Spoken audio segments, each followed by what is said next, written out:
अब आते हैं उस मुद्दे पर जिस पर देश की सुप्रीम अदालत तक चिंतित है, वो है मणिपुर में जारी हिंसा। आज माननीय सुप्रीम कोर्ट में इस पर फिर सुनवाई हुई, जिसमें सुप्रीम कोर्ट की टिप्पणी ने हर किसी को सोचने पर मजबूर कर दिया। देखें। मणिपुर हिंसा पर सुनवाई के दौरान सोमवार को सुप्रीम कोर्ट ने याचिकाकर्ता से कहा, आपके अविश्वास के बावजूद हम राज्य की कानून व्यवस्था अपने हाथ में नहीं ले सकते। ये राज्य और केंद्र सरकार की जिम्मेदारी है। अदालत ने टिप्पणी तब की जब याचिकाकर्ता ने कहा कि सरकार ने पिछली सुनवाई में हिंसा रोकने का भरोसा दिया था।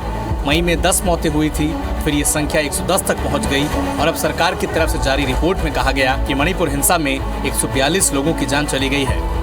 अदालत ने याचिकाकर्ता से कहा कि आप हमारे पास कोई ठोस समाधान लेकर आइए। अदालत मंगलवार को भी इस मामले में सुनवाई करेगी। आपको बता दें कि मणिपुर में मैतेई और कुकी समाज के बीच संघर्ष अब विकराल हिंसा का रूप ले चुका है। भौगोलिक क्षेत्र की बात करें तो मैतेई समुदाय मैदानी इलाकों में रहता है, जो प्रदेश के कुल भौगोलिक क्षेत्र का महज 10% है, और जबकि मैतेई समाज कुल जनसंख्या का 66% है। इधर नागा कुकी समाज के लोग जो आदिवासी हैं, वो मणिपुर के 90% हिस्से में रहते हैं और अब मैतेई समाज के लोग ये मांग कर रहे हैं कि उन्हें भी आदिवासी वर्ग में शामिल किया जाए, ताकि उन्हें भी पहाड़ी इलाकों में जमीन खरीदने का अधिकार मिल सके। आपको बता दें कि नियमों के तहत आदिवासियों की जमीन खरीदने का अधिकार केवल आदिवासियों के पास ही है।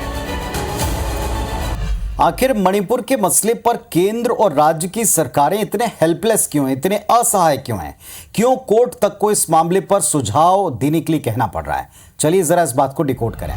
मणिपुर में 2 वर्गों की हिंसा से जकड़ा हुआ एक पूरा माहौल है। सरकारें असहज और असहाय हैं। मसला शीर्ष अदालत में है। सबसे पहले बताते हैं मणिपुर सरकार ने कोर्ट में क्या स्टेटस रिपोर्ट दी जो कोर्ट ने मांगी। कोर्ट में मणिपुर सरकार ने कहा कि वो लोगों के लिए मौजूद है, खड़ी है। मणिपुर सरकार कहती है कि याचिकाकर्ताओं को इस मामले को संवेदनशीलता से उठाना चाहिए। दूसरी तरफ सुप्रीम कोर्ट ने मणिपुर ट्राइबल फोरम से सरकार की रिपोर्ट जो दी गई, इस पर ठोस सुझाव देने के लिए कहा है। मणिपुर ट्राइबल फोरम कहता है कि मणिपुर में सभी कुकी समुदाय के खिलाफ हो गए, जबकि सुप्रीम कोर्ट कहता है कि समस्या तो सारा देश देख रहा है। सुरक्षा व्यवस्था हो, कानून व्यवस्था हो, ये कोई भी अदालत नहीं चलाती। आप सुझाव दीजिए कि इसको ठीक कैसे करें।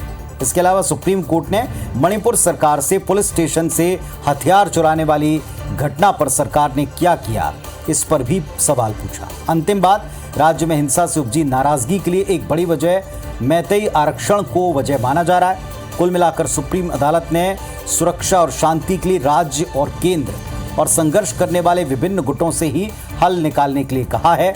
ये टिप्पणी आदेश वहां हिंसा को रोक पाएगा, बढ़ने नहीं देगा, इस तरह के उम्मीद ही की जा सकती है। लेकिन फिलहाल हालात सारा देश देख रहा है।